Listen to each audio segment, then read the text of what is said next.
Assalamualaikum warahmatullahi wabarakatuh. Alhamdulillah wassalatu wassalamu ala sayyidina Muhammadin abdillah wa ala alihi wa sahbihi wa mawalah, amma ba'd. Hadirin yang berbahagia, selamat berjumpa lagi dengan saya Fahrul Raji Asmuni pada channel Fahrul Raji Aswaja. Pada kesempatan ini kita akan membicarakan sebuah ayat Al-Quran yang dimuat dalam surah An-Nahl ayat 18, atau di dalam surah Ibrahim ayat 43. A'udzubillahi minasyaitonirrajim. Bismillahirrahmanirrahim. Wa in ta'uddu ni'matallahi la tuhsuha. Artinya, dan jika kamu menghitung nikmat Allah, niscaya tidak akan mampu kamu menghitungnya. Sini Allah sudah menyatakan di dalam Al-Quran ini bahwa jika kamu menghitung nikmat yang diberikan Allah kepada kita, kita tidak akan mampu menghitungnya. Artinya nikmat Allah itu begitu luas, begitu banyak diberikannya kepada kita sejak kita dalam kandungan, kemudian lahir ke dunia, sejak bayi hingga kita meninggal dunia.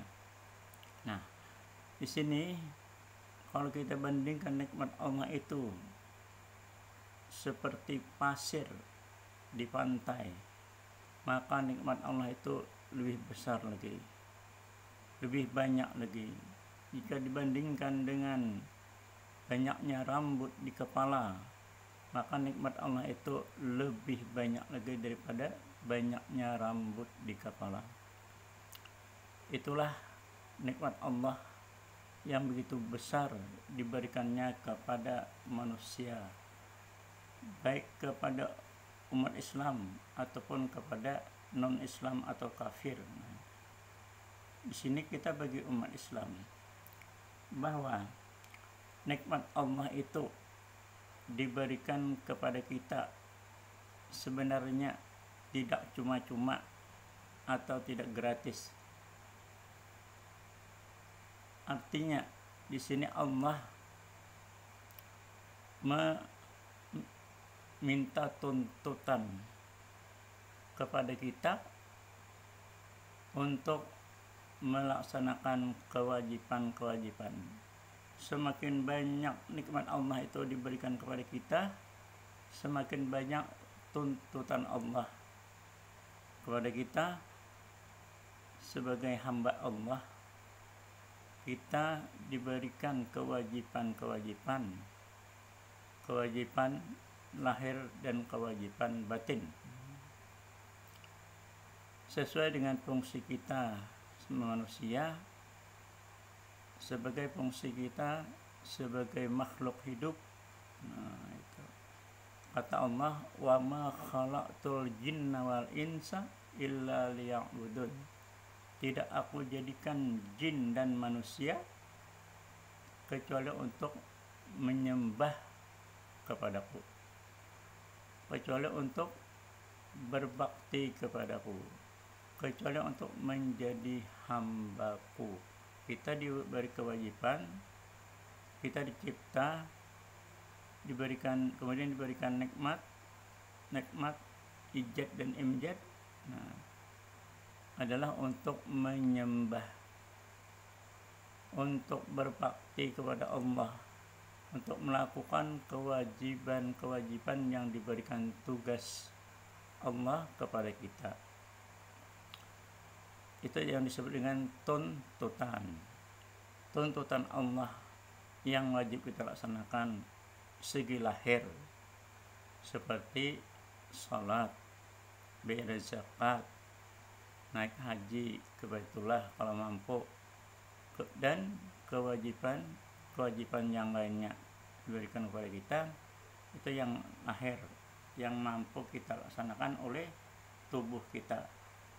Kemudian yang batin, seperti kita itu bersangka baik kepada orang lain, ikhlas melaksanakan sesuatu kewajiban atau tuntutan tadi dengan tanpa mengharapkan balas jasa dari Allah. Kemudian reda, kita merasa reda apa yang ditakdirkan kepada kita, baik takdir baik maupun takdir buruk.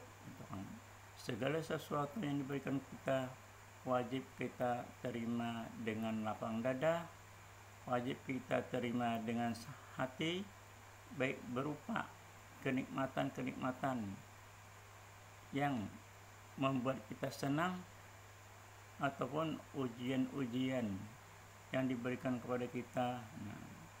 Kenikmatan-kenikmatan yang kita terima itu berarti kita bersyukur. Segala sesuatu ujian atau bala kita terima dengan sabar.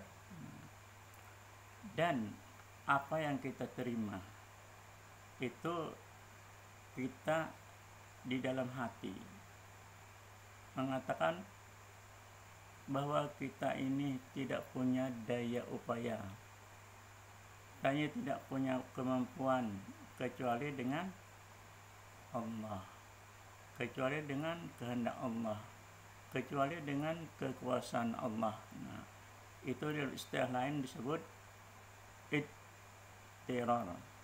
Ittirar adalah segala kemampuan dan daya upaya kita hanya dengan pertolongan Allah, hanya dengan kemampuan yang diberikan Allah kepada kita. Kita tidak boleh mengatakan saya yang mampu melaksanakan salat, saya yang mampu naik haji, saya yang mampu berpuasa, saya yang mampu melakukan kewajiban-kewajiban yang ditugaskan kepada kita. Itu tidak boleh kalau tidak disertai dalam hati bahwa segala kemampuan kita adalah pemberian Allah, segala kemampuan kita adalah atas kehendak Allah. Jadi di dalam hati itu, kalau di dalam hati itu tidak kita ucapkan demikian, maka amal kita itu gugur atau hapus. Dalam arti kasarnya tidak diterima oleh Allah. Jadi segala amal perbuatan kita yang baik, yang berupa tuntutan-tuntutannya diberikan Allah kepada kita, tadi berupa kewajiban, karena kita telah menerima nikmat Allah yang banyak itu, maka Allah berikan tuntutan atau kewajiban kepada kita yang mampu memberikan kekuatan, kemampuan, daya upaya yang diberikan kepada kita hanyalah Allah yang memberikannya. Kita boleh berkata bahwa alhamdulillah saya telah melaksanakan salat hari ini, tapi di dalam hati kita ucapkan itu Allah yang memberikan daya upaya, Allah yang memberikan kekuatan kepada kita. Kalau di hati tidak demikian, maka gugurlah apa amal kita yang telah kita kerjakan. Artinya kita tidak diberi ganjaran. Karena itu kita laksanakan sesuatu dengan ikhlas tanpa mengharapkan balasan berupa pahala atau surga. Yang kita harapkan ada ridha Allah. Ilahi anta maksudi, ilahi anta maksudi ridha qamaddubi. Ya Allah, engkaulah yang saya tuju. Dalam beribadah kita melakukan lillahi ta'ala, karena Allah subhanahu wa ta'ala. Apa-apa yang kita lakukan itu kita karena Allah. Apa-apa yang kita lakukan berkat kemampuan Allah di dalam hati. Jadi bila itu tidak laksana, maka amal kita sia-sia. tidak dipandang Allah itu sebagai amal, maka kalau itu tidak dilakukan berarti kewajiban yang diberikan kepada kita belum terlaksana. Jadi karena itulah kita di luar boleh mengatakan aku yang sembahyang, aku yang berzakat, aku yang haji, tapi di dalam hati itu karena kemampuan kita itu diberikan oleh Allah kepada kita. Kekuatan yang kita punyai itu adalah pemberian Allah. Jadi bila itu tidak kita katakan dalam hati, maka sia-sia segala amal yang telah kita kerjakan. Seperti itu. Jadi kita berdoa kepada Allah, kita beriktirar bahwa kita mampu mengangkat tangan, mampu mengeluarkan kata-kata kalimat yang benar. Itu adalah karena daya upaya itu pemberian Allah. Karena Allah lah kita mampu berdoa. Karena Allah lah kita mampu beribadah. Supaya apa yang kita lakukan hari ini dan seterusnya tidak akan gugur, artinya tidak akan ditolak amal kita itu. Karena itulah kita pun mengakui sebagai hamba Allah, la haula wala quwwata illa billah, sampai situ saja. Karena itu setiap hari kita harus banyak membaca zikir ini, membaca la haula wala quwwata illa billah, sampai situ saja, tidak dimasukkan azimnya la haula wala quwwata illa billah. Demikian Rasul mengucapkan sebanyak 100 kali setiap hari untuk menghindari supaya kita selalu beriktirar kepada Allah Subhanahu wa taala. Orang yang selalu mengamalkan la haula wala quwwata billah itu sebanyak 100 kali setiap hari, maka dia akan dihindarkan dari kefakiran. Dia akan selalu dalam lindungan Allah. Dia akan mendapat kata-kata la haula wala itu merupakan perbandingan dari surga. Kemudian kita yang melazimkan, membiasakan mengucap la haula wala quwwata billah setiap hari 100 kali itu, maka akan dibukakan ilmu yang belum kita pelajari. Artinya kita diberikan ilmu laduni, ilmu yang belum pernah kita pelajari. Kemudian akan dibukakan rahasia-rahasia yang tidak dialami oleh orang lain, yang orang lain tidak mampu melihat sesuatu yang gaib. Setelah itu kita akan diberikan ilmu kasab. Demikianlah itu kan. Jadi hati itu harus selalu ingat kepada Allah. Segala kemampuan kita harus kita iktirarkan di hati, itu adalah dari Allah Subhanahu wa taala. Ingat, jangan hampa hati dari perkataan demikian. Kita boleh mengaku kita yang salat, tapi dalam hati kita itu di Allah yang memberikan kemampuan kepada kita. Jadi kita tidak boleh berkata misalnya, bahaya seandainya dia itu sudah mati. Itu kalau di dalam hatinya tidak akan disertai dengan perkataan itu kemampuan menolong orang lain, itu berkat karena pertolongan Allah juga. Allah yang beri kekuatan kita untuk menolong.